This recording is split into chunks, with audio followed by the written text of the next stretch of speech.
Meu querido Zaza,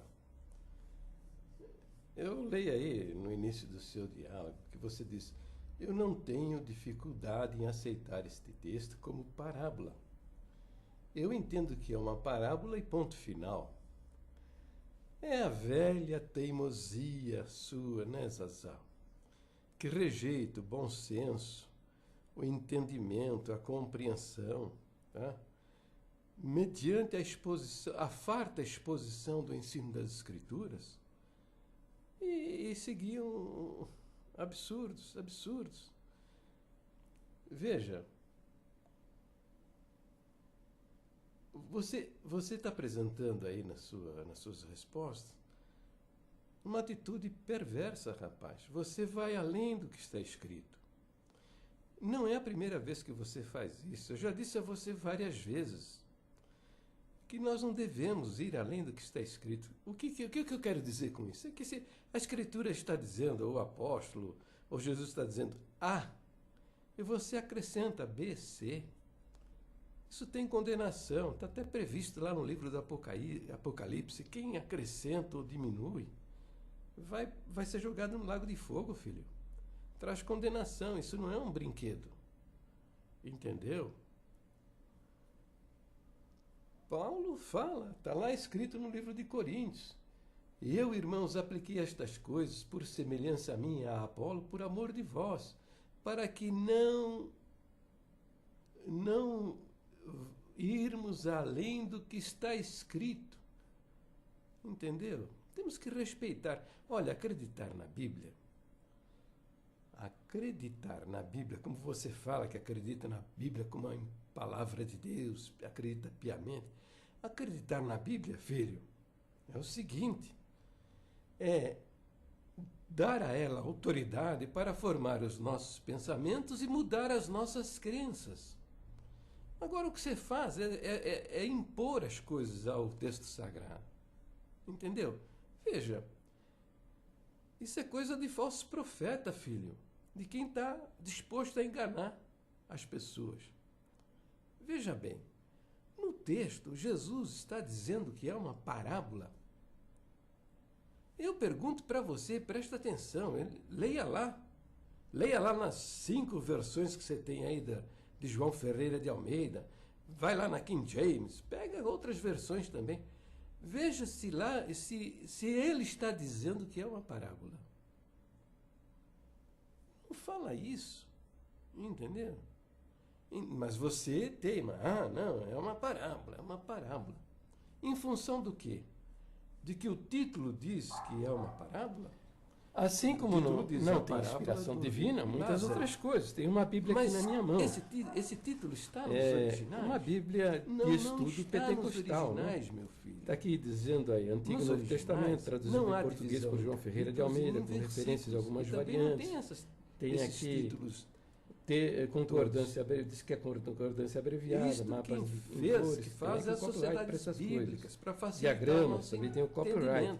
Mas consta do diretor executivo, diretor-geral, diretor assistente. Que eles tem o índice geral dos livros, tem as notas de rodapé, tem um monte de coisa, mas essas coisas não foram inspiradas por Deus. Elas então você está indo além, mas não foram inspiradas por Deus. Portanto, não fazem parte do texto sagrado. Os textos então você não está crendo na Bíblia, você está crendo na sociedade títulos, nem capítulos, e nem versículos. Numa análise simples, tá? Não é preciso raciocinar muito. Veja bem, Jesus não podia apresentar coisas, ensinamentos confusos, tá? Até que o desqualificassem. Se isso é uma parábola, veja, ele está dizendo que Abraão falou, cara. Ele está dizendo que Abraão disse, entendeu? Usando uma figura importantíssima dentro das Escrituras Sagradas, dizendo que ele falou. Jesus disse que Abraão se pronunciou no episódio por 3 vezes. Ora, se isso é uma fantasia, se é uma comparação, se não é um fato real, então Jesus estaria mentindo. Presta atenção. E a pessoa de Jesus na sua missão, não pode se permitir a coisas dessa natureza. Ele mesmo falou: seja vosso dizer sim, sim, não, não. E o que passar disso é do maligno. Além do que, meu filho, aceitando esse texto como um fato histórico, além do que, isto nos ajuda a compreender outras partes e porções das Escrituras que, sem o relato desse episódio, estariam fora da nossa compreensão. Veja, lá em Efésios, no capítulo 4, versículo 8 a 10, Paulo registra o seguinte: por isso diz, subindo ao alto, levou cativo o cativeiro e deu dons aos homens. Ora, isto ele subiu, que é, senão que também antes tinha descido às partes mais baixas da terra? Aquele que desceu é também o mesmo que subiu acima de todos para aos céus, para cumprir todas as coisas. Entendeu? Então veja, fica a pergunta: o que foi Jesus fazer no lugar onde moram os mortos? Pois está se referindo às partes mais baixas da terra. E nas Escrituras há uma palavra hebraica que diz que isto é o lugar onde ficavam os mortos. E também esta porção lá em Pedro, capítulo 1, capítulo 3, aliás, verso de 18 a 21, que diz: no qual também foi e pregou aos espíritos em prisão, os quais, noutro tempo, foram rebeldes, quanto à longanimidade de Deus, esperava nos dias de Noé, enquanto se preparava a arca, na qual poucas, isto é, 8 almas, se salvaram pela água. Então fica essas perguntas aí, que, sem o relato de Jesus com respeito ao rico e Lázaro, fica estas perguntas. Quem são estes espíritos? Que prisão é essa? Também o episódio do rico e Lázaro responde às perguntas naturais que certamente um dia já passou pela sua cabeça. Por exemplo, e os crentes do Velho Testamento?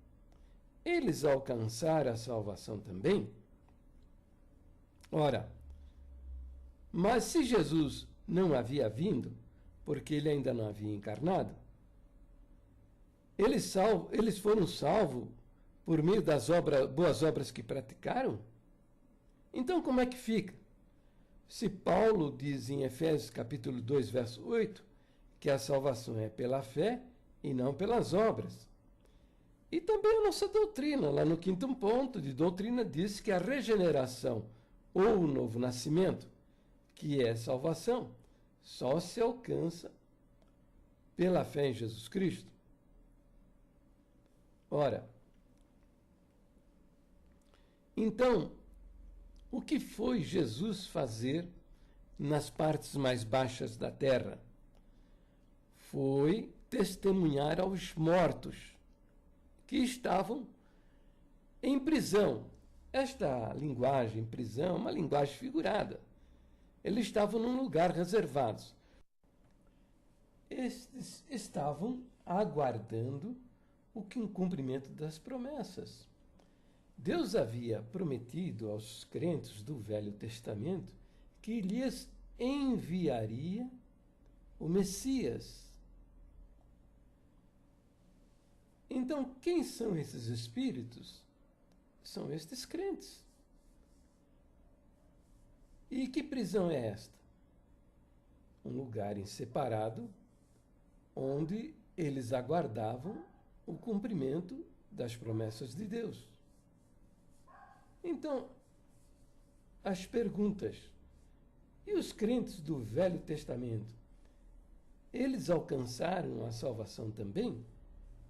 Vejam, os crentes do Velho Testamento, eles foram para este lugar porque acreditavam na promessa de Deus que lhes enviaria o Messias.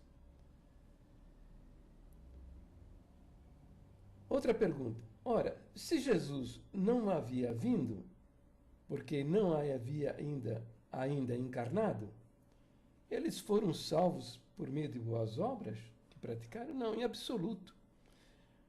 O princípio da salvação é o mesmo, tanto no Velho quanto no Novo Testamento. É a salvação pela fé, sem a prática das boas obras. Os crentes do Velho Testamento, que acreditavam nas promessas de Deus que lhes enviaria o Messias, foram guardados num lugar em separado, que nos versos que nós vimos está sendo chamado como sendo uma prisão. Mas de fato não era uma prisão, era um lugar em separado onde eles estavam guardados.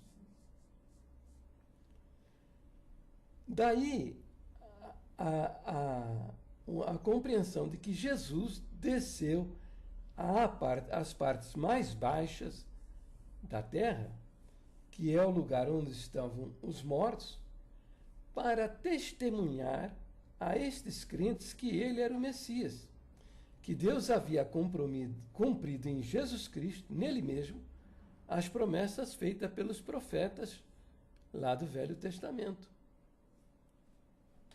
Os crentes do Velho Testamento foram salvos porque acreditaram na promessa do Messias que haveria de vir. Assim como nós, que cremos no Senhor, somos salvos porque acreditamos que ele já veio e que fez a obra na cruz, a obra necessária para o perdão, justificação e salvação. Jesus permaneceu na terra testemunhando a sua ressurreição por 40 dias.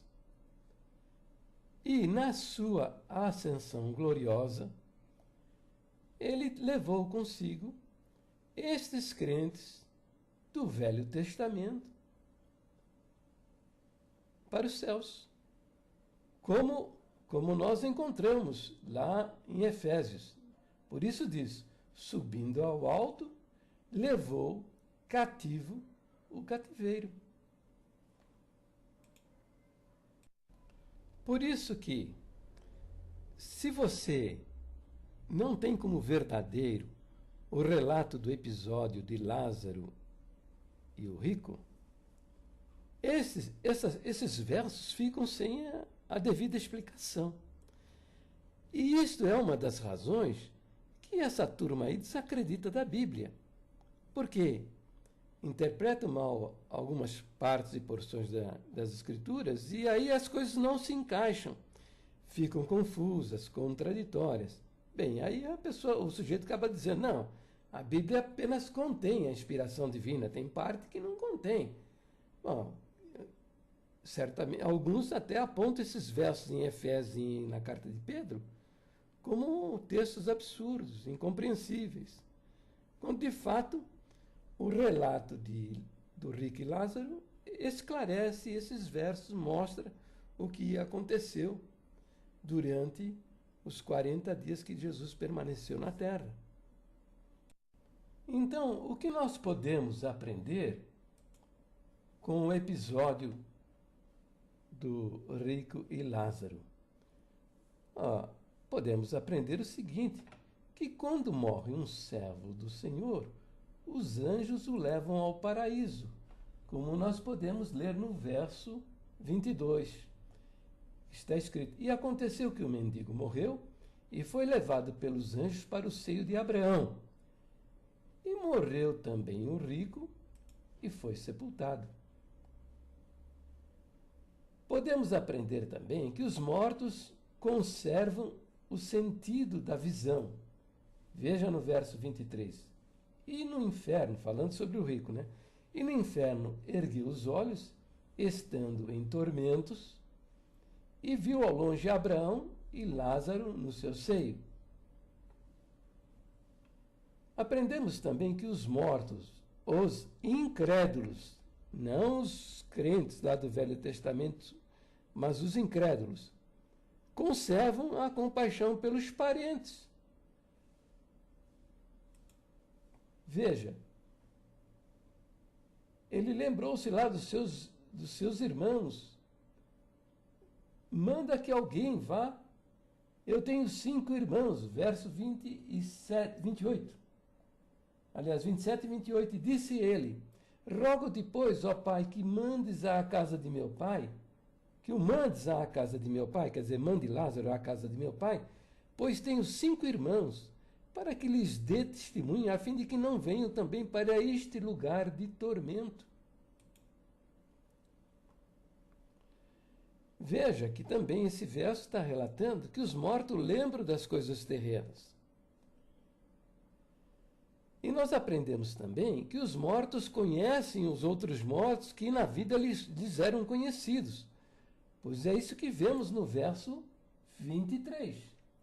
E no inferno o rico ergueu os olhos, estando em tormentos, e viu ao longe Abraão e Lázaro no seu seio.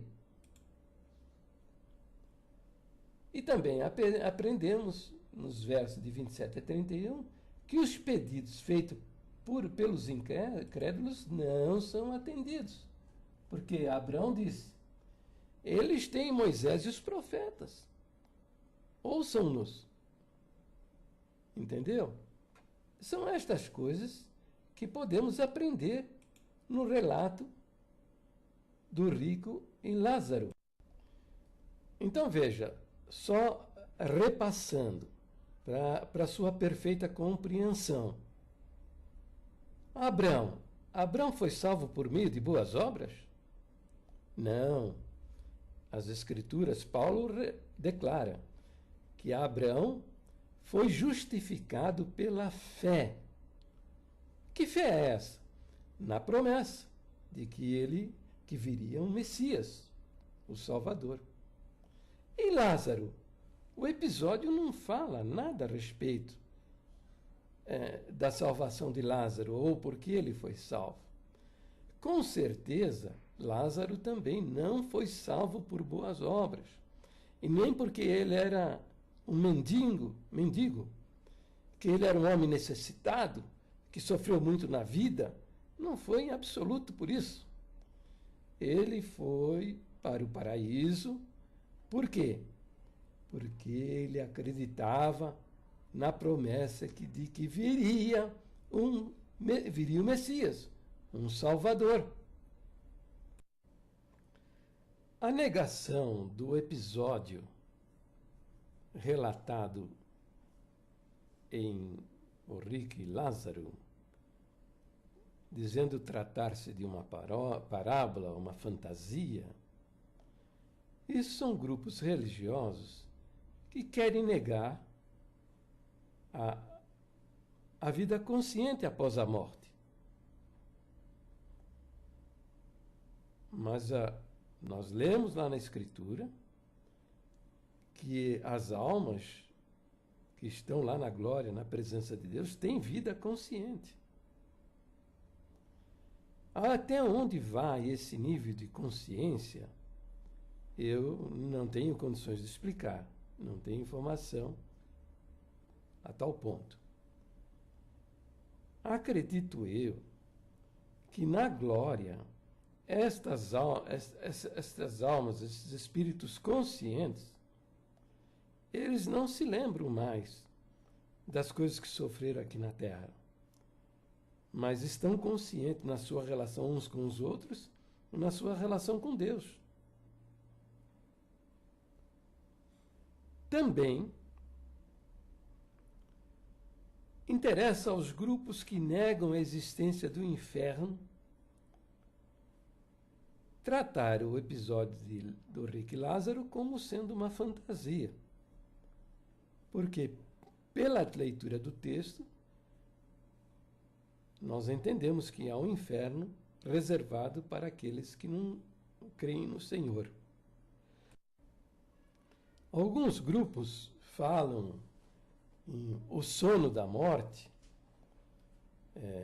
acreditando, pregando, ensinando que a pessoa depois de morta ela permanece dormindo até o dia da ressurreição. É por desconhecimento de várias partes das Escrituras e também porque um corpo morto, você observando, a aparência de que ele está dormindo. Mas isto é uma linguagem figurada. Por exemplo, Jesus disse: "Eu sou a porta." Porventura, Jesus tem batentes, tem maçaneta? Não, ele está usando aí uma linguagem figurada. Jesus disse: "Eu sou a luz do mundo." Que tipo de luz? Luz fria? Luz incandescente? Que tipo de luz? Então, essas são expressões figurativas para a gente compreender alguma coisa. Quando nós lemos, por exemplo, Paulo fala lá em Tessalonicenses, em 1 Tessalonicenses capítulo 4, verso 13, diz assim: "Não quero, porém, irmãos, que sejais ignorantes acerca dos que já dormem, para que não vos entristeçais como os demais, que não têm esperança." Então ele fala aqui acerca dos que dormem. Jesus também falou, por exemplo, a respeito de Lázaro. Não o Lázaro aí do episódio do Rico e Lázaro, mas de Lázaro, irmão de Maria e de Marta, a quem Jesus, depois de morto, na presença de todos ali, frente à sua sepultura, disse: "Lázaro, sai para fora." Então, este Lázaro, Jesus se expressou para os discípulos da seguinte maneira: "Lázaro, o nosso amigo, dorme, mas eu vou despertá-lo do sono." Novamente aqui, Jesus estava usando uma linguagem figurada.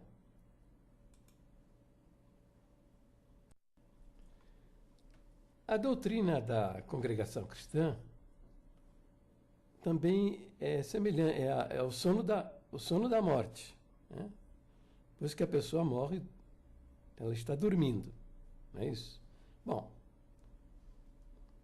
então veja, estão aí até deturpar o nosso primeiro ponto de doutrina, né? Estão dizendo que a Bíblia não é a palavra de Deus, apenas contém a palavra de Deus. Deturpar o segundo ponto de doutrina, que diz que Deus, a pessoa de Deus é uma trindade, né? Pois negando a divindade de Jesus Cristo desde o seu nascimento, estão negando também o segundo ponto de doutrina, que diz que Deus se constitui em três pessoas distintas. Ora, e a gente fica sem saber se eles acreditam agora numa dualidade, quer dizer, Deus é o Pai e o Espírito Santo, ou então Deus é Deus, o Espírito Santo não tem personalidade, não tem nada, é apenas uma força de Deus, como acredita a testemunha de Jeová. E Jesus Cristo é, quando muito, um profeta, um homem como você e como eu. Estão deturpar o terceiro ponto de doutrina, que diz que em Jesus Cristo tinha duas naturezas, uma natureza divina e outra humana, que ele era verdadeiro Deus e verdadeiro homem. Deturparam, porque na lista de 1969 e de 2009, eles estão dizendo que Jesus Cristo foi feito Senhor e Cristo depois da ressurreição. Com isso, eles estão dizendo que Jesus nasceu um homem como você e como eu. Então, estão convertendo Jesus um falso profeta, embusteiro, enganador, porque Jesus, ao longo de todo o seu ministério, se apresentou como Senhor e Cristo. Deturparam também o quinto ponto de doutrina, que diz que o novo nascimento a regeneração ou o novo nascimento só se alcança pela fé em Jesus Cristo, e eles estão aí pregando que você, para entrar no céu, você precisa batizar, você precisa pertencer à igreja, você precisa ser firme e fiel na prática de usos e costumes, né? E você precisa ser fiel nas falsas pregações dessa turma aí, entendeu? Para entrar no céu, tá certo? Eu não duvido até que vão perverter o ponto de doutrina que diz que haverá o inferno, que os ímpios serão lançados no lago de fogo. Por quê? Já perverter os 5 pontos de doutrinas principais, perverter e dizer que o inferno não existe, eles estão a um passo disso. A um passo disso. Então é isso, meu querido irmão Zazá. Quando eu trato desses assuntos, mostrando a você que esse título, Parábola do Rico e Lázaro, não faz parte das Escrituras, não estou dizendo que eu não acredito na Bíblia. Eu creio, para mim, a Bíblia é a infalível palavra de Deus, inspirada pelo Espírito Santo. Isso nos seus textos originais. Agora, as sociedades bíblicas é que dividiram a Bíblia em capítulos e versículos e separaram por contexto as porções da Bíblia, colocando nelas um título. Mas essas coisas não têm a inspiração divina. Assim como não tem inspiração divina, muitas outras coisas. Tem uma Bíblia aqui na minha mão. É uma Bíblia de estudo pentecostal, né? Está aqui dizendo aí, Antigo e Novo Testamento, traduzido em português por João Ferreira de Almeida, com referências a algumas variantes. Tem aqui concordância, diz que é concordância abreviada, mapas em cores. Tem aqui o copyright para essas coisas. Diagramas, também tem o copyright, que consta do diretor executivo, diretor-geral, diretor-assistente, tem o índice geral dos livros, tem as notas de rodapé, tem um monte de coisa, mas essas coisas não foram inspiradas por Deus. Elas estão na Bíblia, mas não foram inspiradas por Deus. Portanto, não fazem parte do texto sagrado. Os textos